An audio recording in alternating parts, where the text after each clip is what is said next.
économiquement. Alors, est-ce qu'on est dépendant? Oui. Quand on regarde les chiffres, aujourd'hui, on estime qu'il y a entre 80 et 90% des données des Français qui sont sur des serveurs américains. Donc ça donne un peu le degré de la dépendance.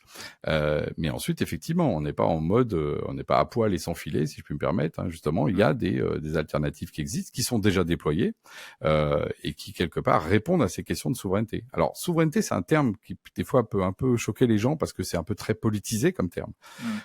Oui, ça peut l'être, mais c'est vrai qu'en numérique, on commence à Voilà, un bien avoir numérique, compris de quoi on parle, quoi. que c'était justement pas une question de souverainisme, c'est une question d'autonomie stratégique. Ça veut dire quoi? Ça veut dire qu'il faut avoir la liberté de choisir et de pas être dépendant quand, par exemple, on a augmentation de prix unilatérale. Ça, c'est quand même un problème. Là, beaucoup de consommateurs ont vécu ça, mais alors, et puis c'est 20%, 30% plusieurs fois par an.